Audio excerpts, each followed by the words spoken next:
الحمد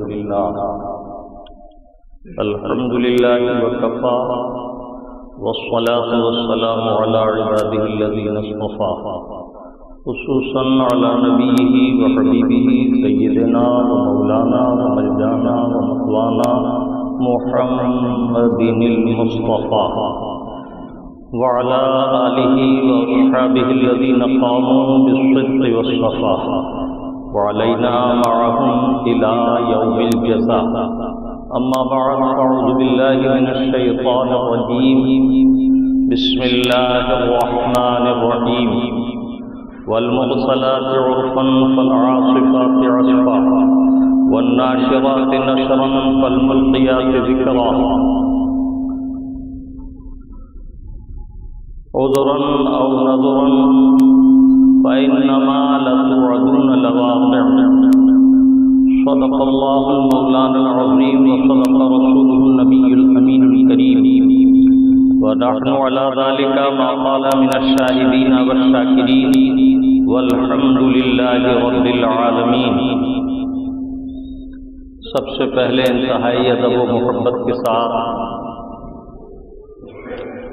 بارگاہ نبی اور آل نبی میں درود پاک کی نظر محبت پیش کیجیے اور پڑھیے اللہم صلی علی سیدنا و شفیعنا و نبینا و مولانا محمد وعلی آل سیدنا و مولانا محمد کما تحب و ترضى ان تصلی علیہ صلاۃ و سلام علیک یا سیدی یا رسول اللہ وعلی آلک و اصحابک یا حبیب اللہ. ایک مرتبہ اور والہانہ انداز میں دہرائیں صلی اللہ علی النبی وآلہ صلی اللہ علیہ وسلم صلاۃ و سلام علیک یا سیدی یا رسول اللہ وعلی آلک و اصحابک یا حبیب اللہ. یہ ماہ مبارک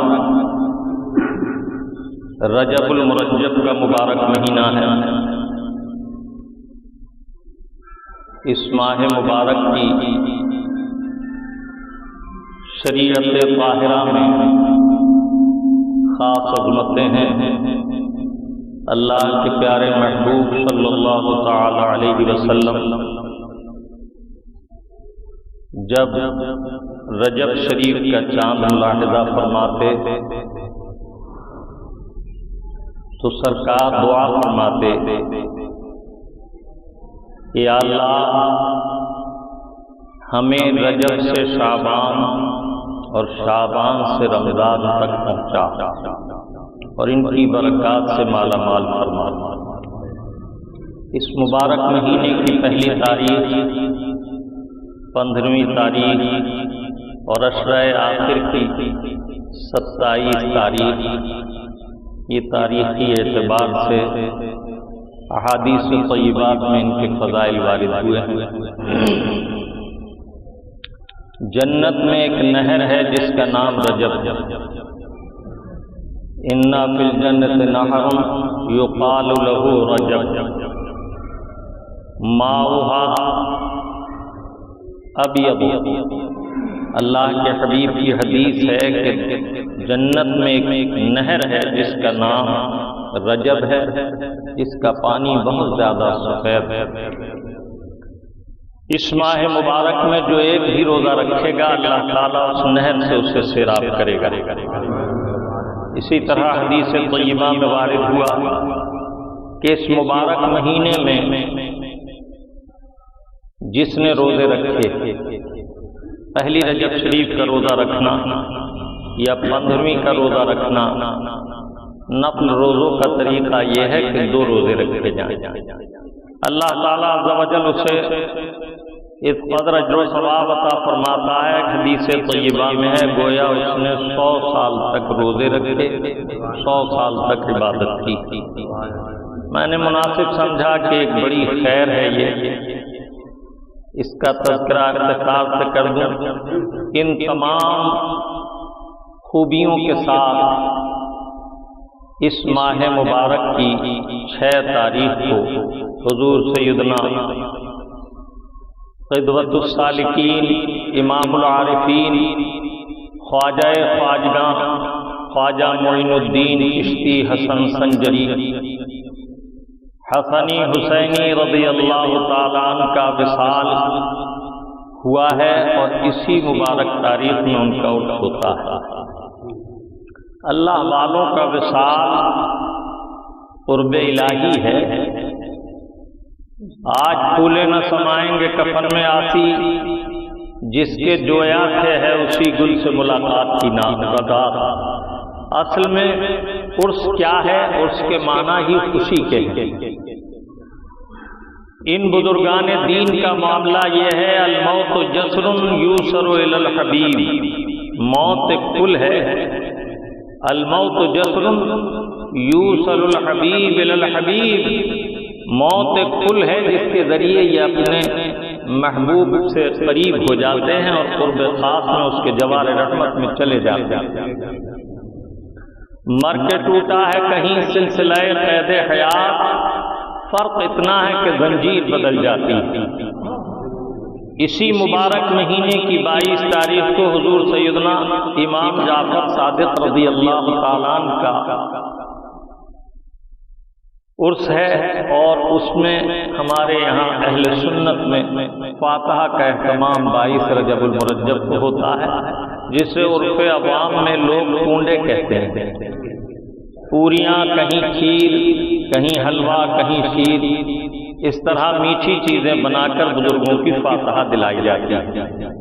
میں گاہے گاہ اہل سنت کے معمولات کا اختصار سے یوں ذکر کر دیتا ہوں کہ یہ بہکانے والی گمراہ کن ٹولیاں طرح طرح سے ورغلانے کے لیے طرح طرح کے منصوبے بنا کر دھوکہ دہی کرتے ہیں۔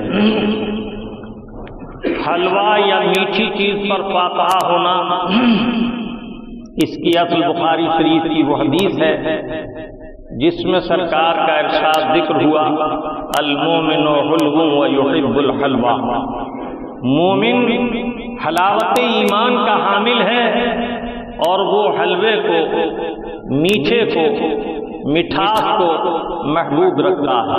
اللہ تبارک و تعالی ہمیں اور آپ کو ایمانی حلاوتوں سے لطف اندوز فرمائے اور اپنے فضل سے عبادات، اپنے فضل خاص سے عبادات اور ریاضتوں کی حلاوت ہمیں نصیب فرمائے اور ایمان کی سچی حلاوت سے مالا مال فرمائے۔ مومن فطرتاً میٹھی چیز کو پسند کرتا ہے، اس لیے کہ آقا نعمت صلی اللہ تعالی علیہ وسلم شہد کو بھی پسند فرماتے تھے اور اللہ کے حبیب میٹھے حلوے کو بھی پسند فرماتے تھے۔ کان النبی صلی اللہ علیہ وسلم یحب الحلواء والعسل، حدیث پاک میں ہے کہ اللہ کے حبیب شہد کو اور میٹھے کو پسند فرماتے تھے۔ تو آقا جسے پسند فرمائیں غلام کیوں نہ پسند کریں؟ تو بزرگان دین کی فاتحہ کے لیے، اللہ والوں کی فاتحہ کے لیے ہمیشہ سے میٹھی چیزوں پر فاتحہ کا اہتمام کیا جاتا رہا۔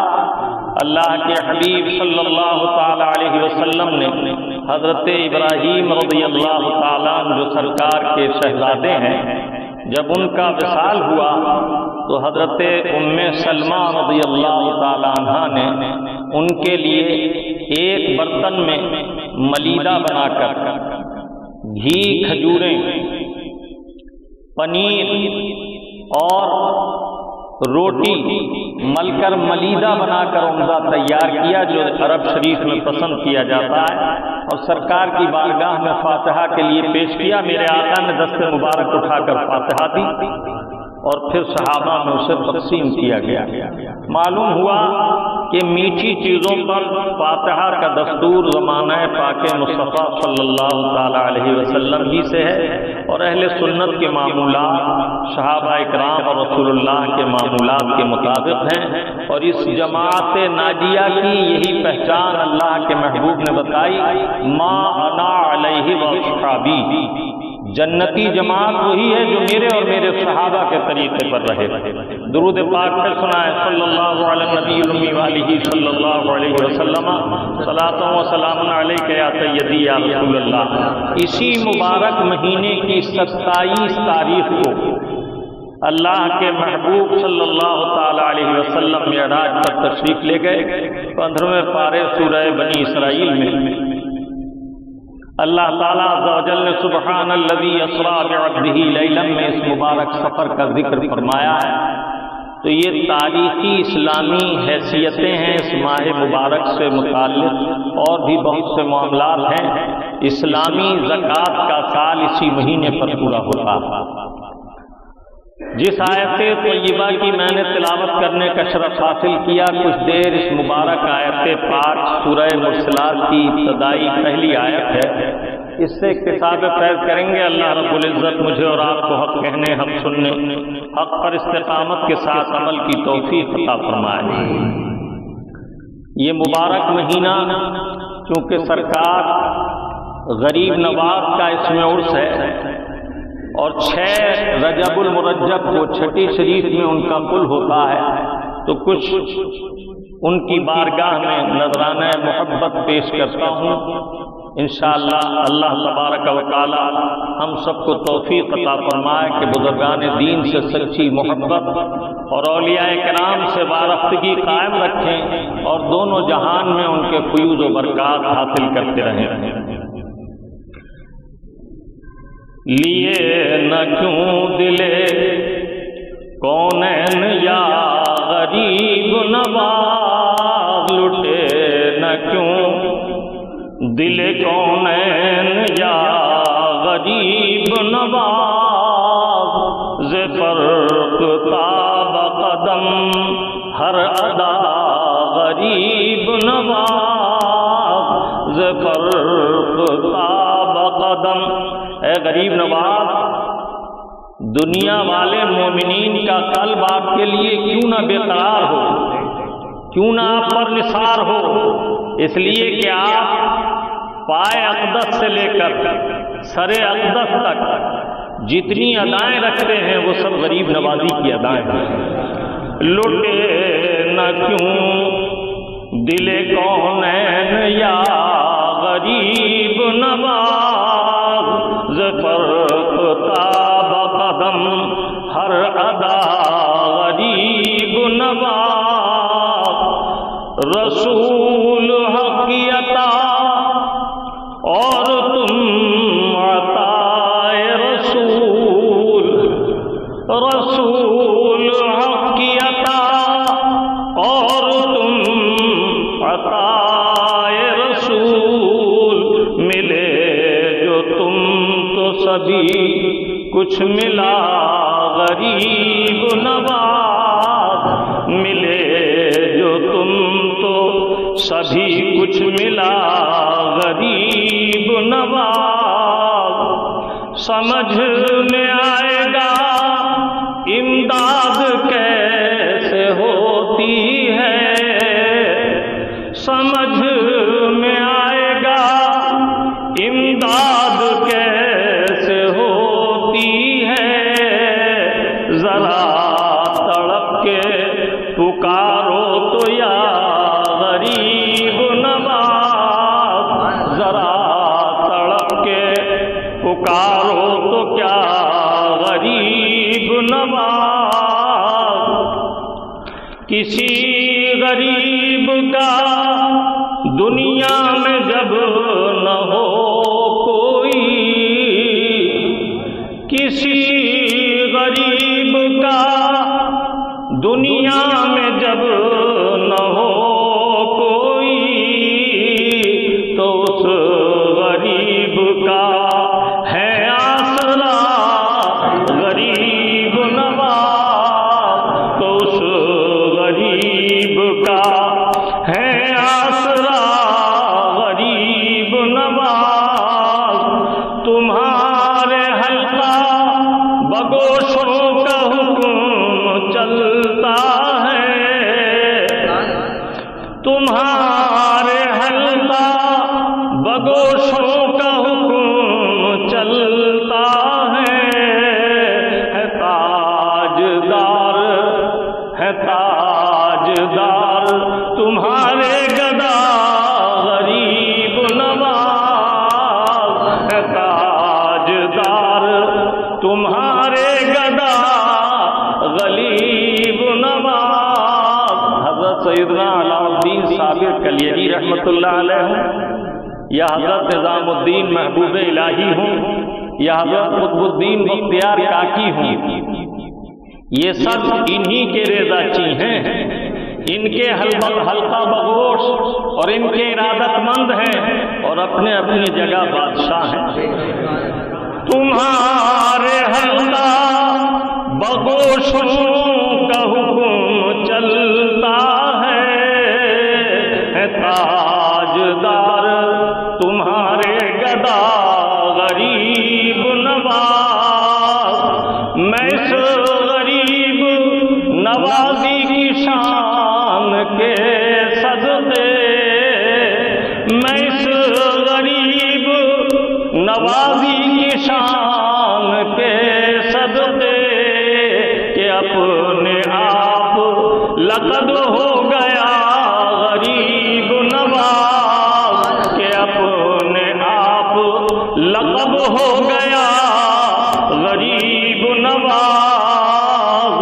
امیدوار ہوں میری طرف بھی ایک نگاہ، امیدوار ہوں میری طرف بھی ایک نگاہ، خدا کے واسطے یا خواجہ یا غریب نواز، خدا کے واسطے یا خواجہ یا غریب نواز۔ درود پاک سنائیں صلی اللہ علیہ نبی الامی والی صلی اللہ علیہ وسلم، صلاۃ و سلام علیک یا سیدی یا رسول اللہ۔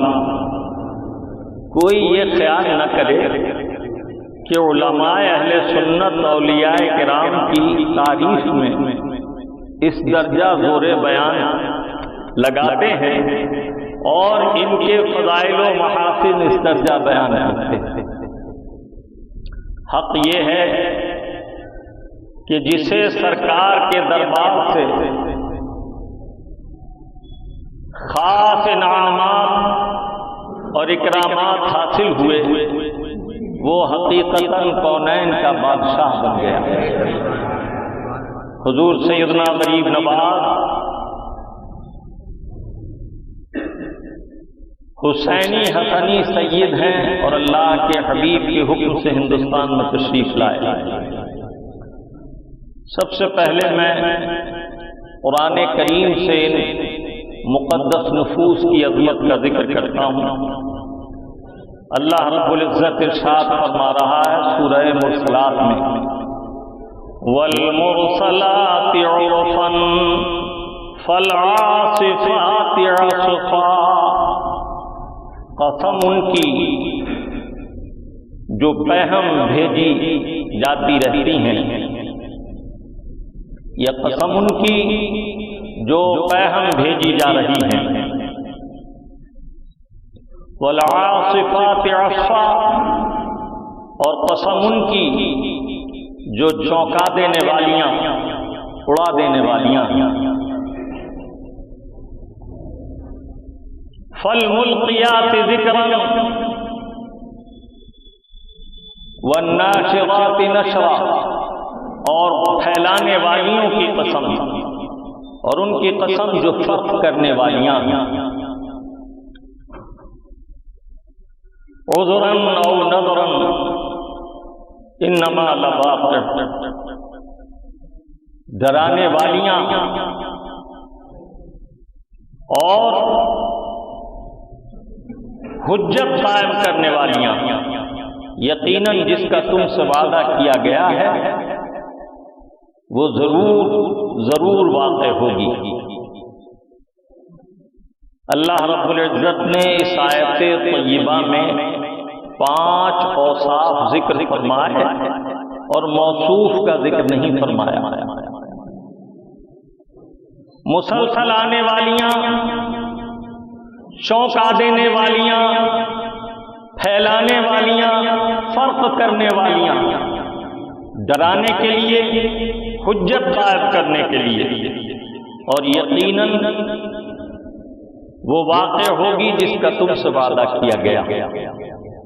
مفسرین کرام نے چونکہ موصوف ظاہر نہیں کیا گیا اس کی تفسیر میں متعدد اقوال ذکر فرمائے۔ بعض نے فرمایا کہ یہ ہواؤں کے اوصاف ہیں، بعض نے فرمایا کہ یہ قرآن کریم کی آیات کے اوصاف ہیں، بعض نے فرمایا کہ یہ ملائکہ کے اوصاف ہیں، اور بعض نے فرمایا کہ یہ مختلف چیزوں کے اوصاف ہیں، کہیں ہوا کا، کہیں فرشتوں کا، کہیں آیات قرآنی کا۔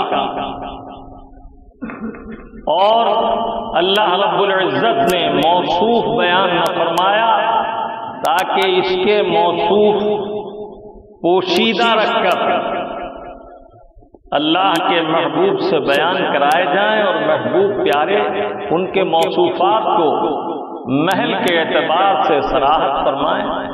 حضرت سیدنا عبداللہ ابن عباس رضی اللہ تعالیٰ عنہ اور حضرت سیدنا عبداللہ ابن مسعود رضی اللہ تعالیٰ عنہ کی اثر کے مطابق یہ اوصاف اولیاء کرام کے ہیں۔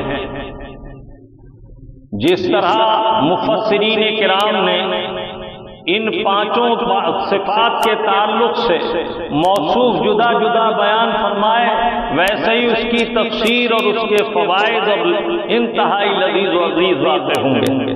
یہ مختصر وقت کی محفل اور مجلس ہے۔ اس مجلس پاک میں آج کی مناسبت سے اولیاء کرام سے متعلق جو ارشاد ہوا کہ یہ صفات اولیاء کرام سے ہیں، اولیاء کرام کے ہیں، تو انہی اوصاف کی نسبت سے تفسیر عرض کرتا ہوں۔ اللہ رب العزت مجھے اور آپ کو حق کہنے، حق سننے اور حق پر استقامت کی عمل توفیق عطا فرمائے۔ اللہ رب العزت فرماتا ہے والمرسلات عرفا، قسم ان مبارک جماعتوں کی جو مسلسل بھیجی جاتی رہیں گی، مسلسل آنے والیاں ہیں۔ معلوم ہوا کہ اولیاء کرام کی جماعتیں قیامت تک آتی رہیں گی۔ اللہ کے محبوب صلی اللہ تعالی علیہ وسلم نے پردہ فرمایا، ان کا دین حنیف قیامت تک جاری و ساری رہے گا، اور یہ مبارک جماعت اس دین کی آبیاری اور خدمت گزاری کرتی رہے گی۔ تو اللہ رب العالمین نے اگر ان آیات طیبات میں اولیاء کرام کی قسم ذکر فرمائی اور ارشاد فرمایا قسم ان مبارک جماعتوں کی جو مسلسل آنے والیاں ہیں، تو اس سے پتہ چلا کہ اللہ کے نزدیک اللہ کے ولی اس عظمت کے حامل ہیں کہ رب تعالیٰ عز و جل ان کی قسم ذکر فرما رہا ہے۔ اور یہ بھی معلوم ہوا کہ یہ دین متین قیامت تک حقانیت کی جماعت کے ساتھ باقی اور قائم رہے گا۔ اس وقت تک قیامت نہ آئے گی جب تک کوئی مومن زمین پر رہے۔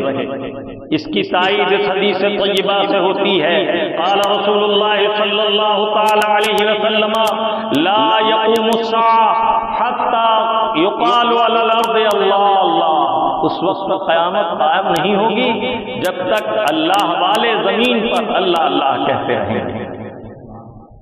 پھر ارشاد فرمایا والمرسلات عرفا فالعاصفات عصفا، قسم ان مبارک جماعتوں کی جو جس طرح تیز ہوا کوڑے کرکٹ کو اڑا کر صاف کر دیتی ہے، اس طرح دلوں کو صاف کرنے والیاں اولیاء کرام کی مبارک جماعت، ان کی نگاہ کیمیا اثر دلوں کو صاف اور شفاف کرتی ہے، دلوں کو سیطل کرنے والی ہے۔ سبحان اللہ و بحمدہ سبحان اللہ العظیم۔ آپ نے دیکھا ہے کہ مٹی معمولی درجے کی چیز ہے، لیکن مٹی کے گارے کو اگر کسی کاریگر کا ہاتھ لگ جائے تو وہ ایک خوبصورت بن جاتا ہے، ایک خوبصورت برتن بن جاتا ہے، اور اس برتن کی قیمت ہوتی ہے اور وہ برتن بہت کام کا ہو جاتا ہے۔ اسی طرح لوہے کا کوئی ٹکڑا کسی کاریگر کے ہاتھ آ جائے اور اس کا ہاتھ اسے لگ جائے تو وہ قیمتی پرزہ بن جاتا ہے یا قیمتی اوزار بن جاتا ہے۔ اسی طرح قلب کو اگر کسی صاحب نظر کی نظر آ جائے اور اس کی نظر دل پر پڑ جائے تو یہ دل کیمیا اثر بن جاتا ہے۔ اللہ والوں کی نگاہ دل کی حالت بدل دیتی ہے۔ شیر محمد شفقوری رحمۃ اللہ تعالی علیہ، اللہ کے ایک ولی ہیں، ایک شخص حاضر ہوتے ہیں، حضور میرا بیٹا فتح محمد ہے، میں نے اسے قرآن حفظ کرایا ہے، وہ قرآن کی تلاوت نہیں کرتا اور نماز نہیں پڑھتا۔ اللہ والوں کے لیے ایک وقت خاص ہوتا ہے، جب وہ چاہتے ہیں چشمے کرم ڈالتے ہیں تو دل کی دنیا بدل جاتی ہے۔ نگاہ ولی میں یہ تاثیر دیکھی، بدلتی ہزاروں کی تقدیر دیکھی۔ اللہ والا نظر ڈال دے تو قلب کی حالت بدل جاتی ہے۔ کہا حضور یہ قرآن کی تلاوت نہیں کرتا، نماز نہیں پڑھتا۔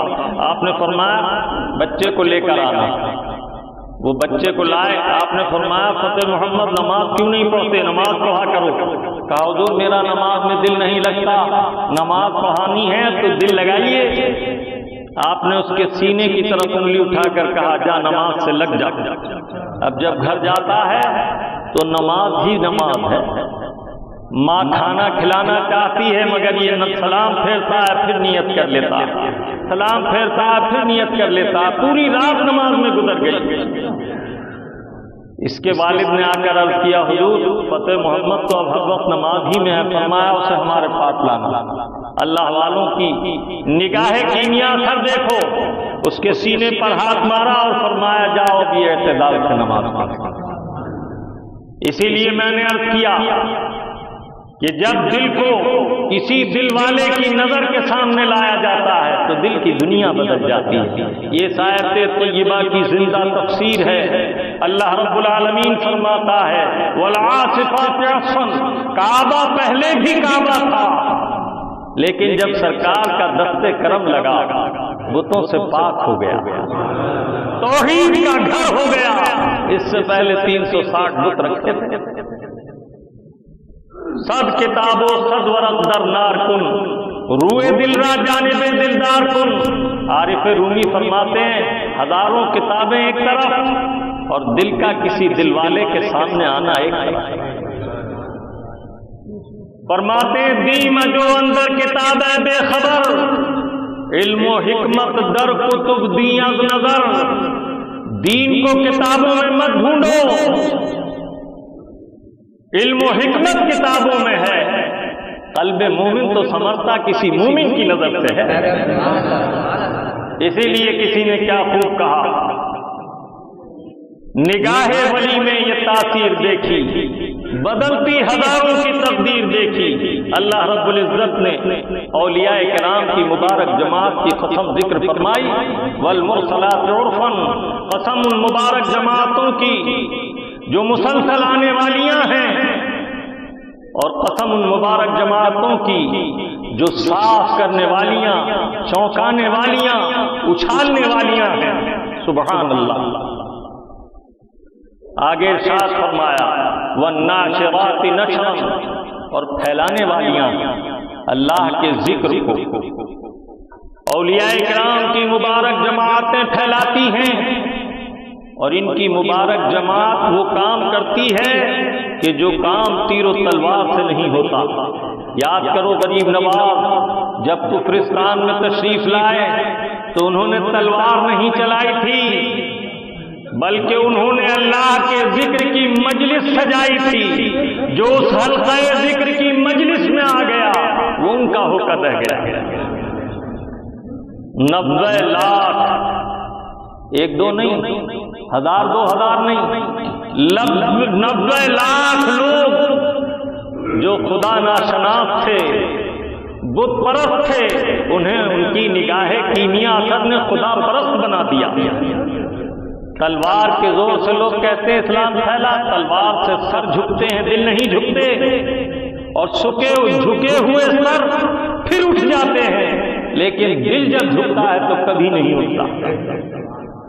والفارقات فرقا، قسم ان مبارک جماعتوں کی جو فرق کرنے والیاں ہیں۔ قرآن کریم کا ایک نام قرآن ہے، ملانے والا۔ اس نے ہندی اور سندھی کو، پنجابی اور مراٹھی کو، عربی اور اجمی کو، کالے اور گورے کو، چھوٹے اور بڑے کو، سب کو ایک جگہ جمع کر دیا۔ کلمہ طیبہ پڑھایا، لا الہ الا خدا پرست ہو گئے، اللہ کی بارگاہ میں ایک جگہ جمع ہو گئے۔ اگر حج کا احرام باندھا تو شاہ و گدا کا لباس ایک ہے، اگر مسجد میں آیا تو فقیر و غنی ایک صف میں کھڑا ہے، ایک ہی صف میں کھڑے ہو گئے محمود و عیاض، نہ کوئی بند رہا اور نہ کوئی بند رہا۔ فرق مٹانا، جوڑ دینا، ملانا، اس کو کہتے ہیں۔ اور قرآن کریم کا نام فرقان بھی ہے۔ اہل گہلوں نے یہ نہ جانا کہ یہ قرآن بھی ہے، ملانے والا ہے، کہتے پھرتے ہیں اللہ ایک، نبی ایک، قرآن ایک، کیا عجب تھا کہ ہوتے مسلمان بھی ایک۔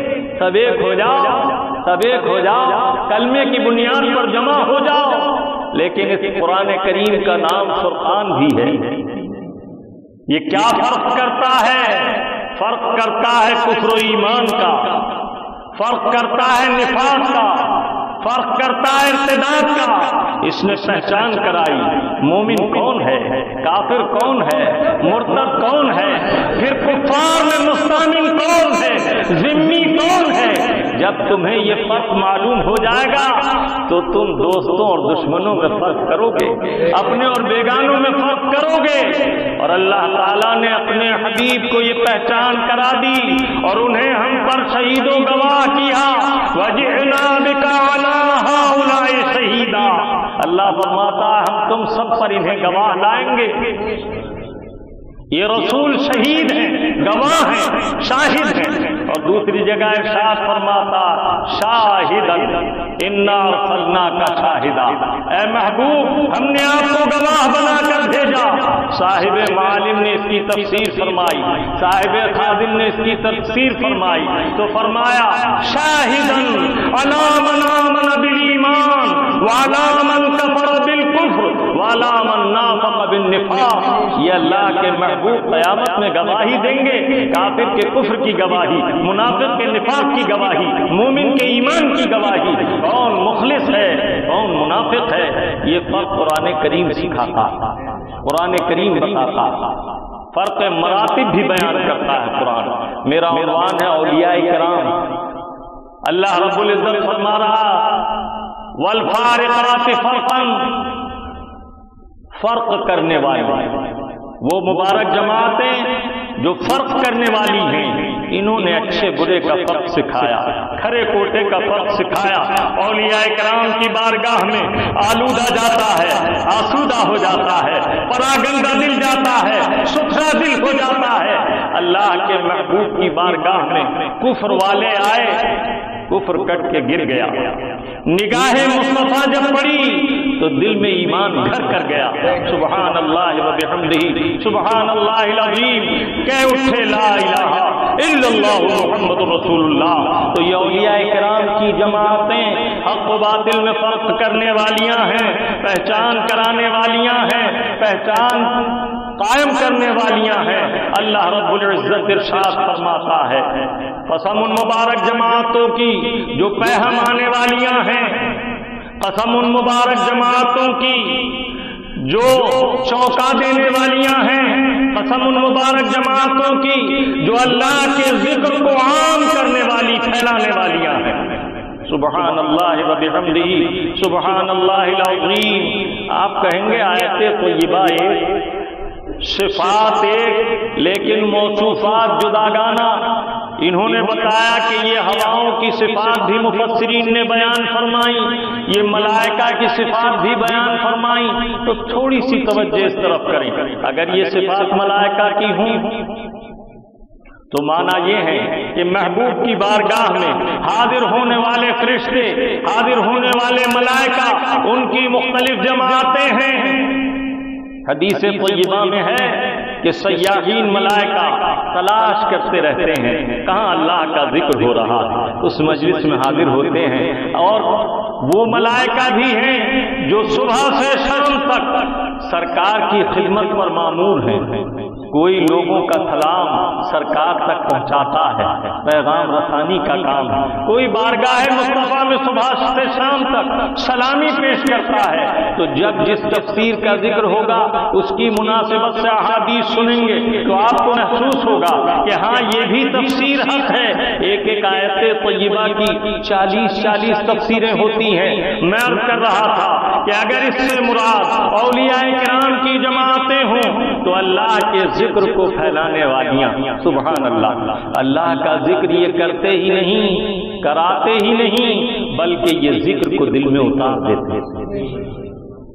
بہت سے اللہ والے انتقال کر جاتے ہیں اور ان کا دل ذکر کر رہا ہوتا ہے، لوگ کہتے ہیں کہ ان کا دل دھڑک رہا ہے، لیکن حق یہ ہے کہ ان کا دل زندہ و ذاکر ہے اور وہ ذکر کرتا رہے گا۔ یہ وعدہ الہی کے مطابق موت طاری ہونے سے اس کے قرب خاص میں چلے گئے، ان کے دل کو نہ دیکھو، ان کا دل تو قبر میں بھی ذکر کرتا رہے۔ اللہ والے قبر میں بھی ذکر کرتے ہیں۔ اولیاء کرام کی یہ مبارک جماعتیں کیوں آئیں؟ نذرن او عذرن، تاکہ قیامت میں کوئی عذر باقی نہ رہے، اللہ کا خوف دلا کر حق و باطل کی پہچان کرا کر جائز و ناجائز، حق و ناحق تمہیں بتا دیں، تاکہ جب قیامت کا دن واقع ہو، جو قیامت واقع ہونے والی ہے، تو کوئی حجت نہ رہے کہ ہمیں معلوم نہ تھا۔ اسی لیے اللہ تعالیٰ کے فضل سے ہر زمانے میں، ہر علاقے میں کوئی نہ کوئی اللہ کا بندہ حق گوئی کے ساتھ حق کا اعلان کرتا رہتا ہے، اور اسے اس کی پرواہ نہیں ہوتی کہ کہنے والے اسے کیا کہیں گے۔ سبحان اللہ۔ اولیاء کرام کی قسمیں بہت ہیں۔ اللہ رب العالمین نے قرآن کریم میں متعدد آیتوں میں اولیاء کرام کا ذکر فرمایا۔ اولین قسموں میں 2 قسمیں میں ذکر کرتا ہوں، ایک تشریعی ولی، ایک تکوینی ولی۔ تشریعی ولی کون ہے؟ تشریعی ولی وہ ہے جو شریعت طاہرہ کی پابندی کر کے، اتباع شریعت کر کے، رب کا قرب خاص حاصل کر کے اس کا دوست ہو جاتا ہے۔ وہ نہ دعوتوں کی پرواہ کرتا ہے، نہ عداوتوں کی پرواہ کرتا ہے، نہ وہ محبتوں کی پرواہ کرتا ہے، نہ وہ نفرتوں کی پرواہ کرتا ہے۔ اس کی محبت اللہ کے لیے، اس کی عداوت اللہ کے لیے، الحب للہ والبغض فی اللہ ہو جاتی ہے۔ اللہ کے حبیب فرماتے ہیں، من حب للہ وابغض للہ واعطى للہ ومنع للہ فقد استکمل الایمان۔ جس نے اللہ کے لیے کچھ دیا، اللہ کے لیے دینے سے منع کر دیا، وہابی کو چندہ مت دو، اس سے اللہ راضی ہوگا، اور مومن کو دیکھ کر مدد کرو، اس سے اللہ راضی ہوگا۔ جس نے اللہ کے لیے محبت کی، اللہ کے لیے نفرت کی، بے دینوں سے نفرت کرو، یہی تو پیغام ہے امام اہل سنت کا۔ دشمن احمد میں شدت کیجیے، ملحدوں کی کیا مربت کیجیے، ذکر ان کا چھیڑیے، ہر بات میں چھیڑنا شیطان کو عادت کیجیے۔ تو مومن وہ ہے جو ان کی عظمت پر دل سے مرے، مومن وہ ہے جو ان کی عظمت میں مرے دل سے، تعظیم بھی کرتا ہے نجدی تو مرے دل سے۔ تشریعی ولی کون ہے؟ جو شریعت کا پابند ہو، اتباع شریعت کرے، اتباع سنت کرے، اور اپنے جملہ کاموں میں احکام شرع کو ملحوظ رکھے۔ بھائی ہے، خلاف شرع ہو گیا، اس کی پرواہ نہ کرے، باپ ہے، خلاف شرع ہو گیا، اس کی پرواہ نہ کرے، اس لیے کہ اللہ کے حبیب نے صاف اعلان فرمایا، لا طاعت المخلوق فی معصیت الخالق۔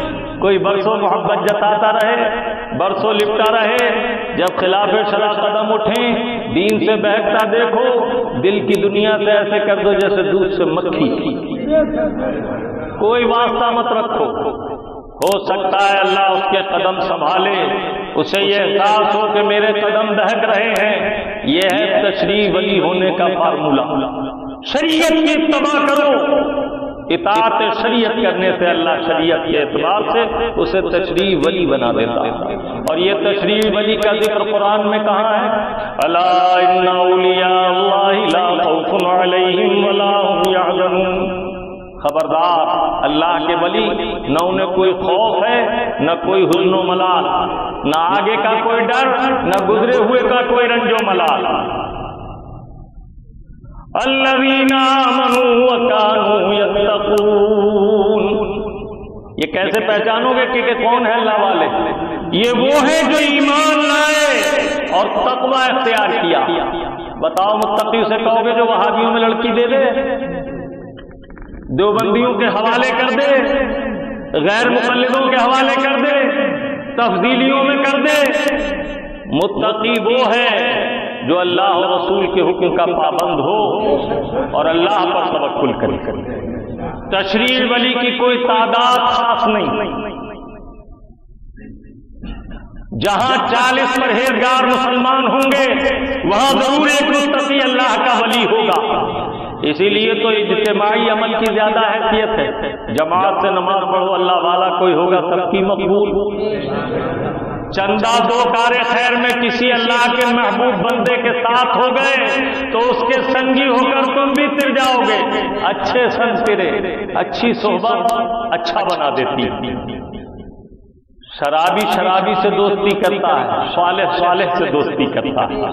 تو دیکھو یہ اچھائی کی طرف جانا تشریع ولایت کا سبب، شریعت پر عمل کرنا۔ اور ایک ولی ہے تکوینی ولی، انہیں اللہ نے دنیا میں تصرف کے اختیارات دیے ہیں، ان کی نگاہیں تقدیریں بدل دیتی ہیں، یہ جو چاہتے ہیں رب تعالیٰ وہ کرتا ہے، اور اللہ تعالیٰ عز و جل انہیں راضی کرتا ہے۔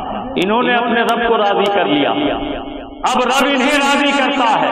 معلوم ہوا کہ تکوینی ولی کو تصرفات کا حق ہے۔ ان کی تعداد حدیث طیبہ نے ذکر فرمائی۔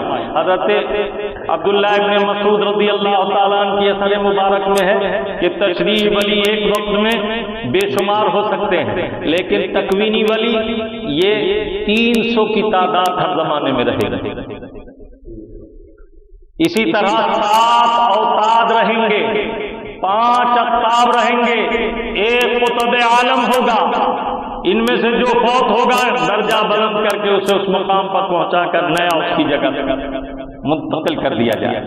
معلوم ہوا یہ نظام ہے اللہ تعالیٰ کا ایک باطنی نظام۔ ہمارا جسم ظاہر ہے، روح باطن ہے۔ روح کی بالیدگی کے لیے اللہ والوں کا قرب ضروری ہے، روح کے تزکیے کے لیے، قلب کی صفائی کے لیے اللہ والوں کا قرب ضروری ہے۔ آپ کا رب عز و جل فرماتا ہے وَكُونُوا مَعَ الصَّادِقِينَ، سچوں کے ساتھ ہو جاؤ، سچوں کے ساتھ رہو۔ اللہ تبارک و تعالی ارشاد فرماتا ہے رضی اللہ عنہ ورضوا عنہ ذالک لمن خشی ربہ، اللہ ان سے راضی ہوا، وہ اللہ سے راضی ہو گئے۔ اور یہ خوبی اس ہر شخص کو ملے گی جو اللہ سے سچی خشیت اختیار کرے، اللہ سے ڈرے، پیسے والوں سے نہ ڈرے، دنیا داروں سے نہ ڈرے، اللہ سے ڈرے۔ اللہ تعالیٰ عز و جل نے بار بار اعلان فرمایا خافونی ان کنتم مومنین، مجھ سے ڈرو اگر تم ایمان والے ہو۔ اور اس سے ڈرنا یہ نہیں کہ اذان ہوئی اللہ سے ڈر رہے ہیں گھر کو چلے گئے، اس سے ڈرنا یہ ہے اذان کی آواز سنی تو نماز کا اہتمام ہے۔ اس سے ڈرنا یہ نہیں تاش کھیل رہے اذان ہوئی تو ہاتھ روک لیے، اذان ختم ہوئی تو شروع کر دیا۔ اس سے ڈرنا یہ ہے ہمیشہ کے لیے اس پر کف کہو، خاک ڈالو اور اٹھ جاؤ، اپنے مولا کی پکار پر حاضر ہو جاؤ۔ اللہ رب العزت ہمیں اور آپ کو حسن عمل کی توفیق عطا فرمائے، قرآن کریم سمجھنے سمجھانے سمجھ کر عمل کرنے کی توفیق عطا فرمائے۔ اس مبارک مہینے کی 6 تاریخ کو اپنے اپنے گھروں میں غریب نواز کی فاتحہ کا اہتمام کرو، اور کچھ مبارک لمحات ایسے ہوتے ہیں جو بندے کی بگڑی بنا دیتے ہیں۔ کچھ دیر ایک گوشے میں بیٹھ کر اللہ کا ذکر کرو اور کسی میٹھی چیز پر، طیب حلال مال پر ان کی فاتحہ کرو۔ یہ ضروری نہیں کہ بہت سارا ہو، ان کی بارگاہ میں ٹوٹے ہوئے دلوں کی پکار جلدی قبول ہوتی ہے۔ وہ غریب نواز ہیں، ان کے دستے کرم اٹھیں گے تو اللہ کے محبوب ہیں، ہمارا بیڑا پار ہو جائے گا۔ اللہ تعالی ہم سب کو سعادت نصیب فرمائے۔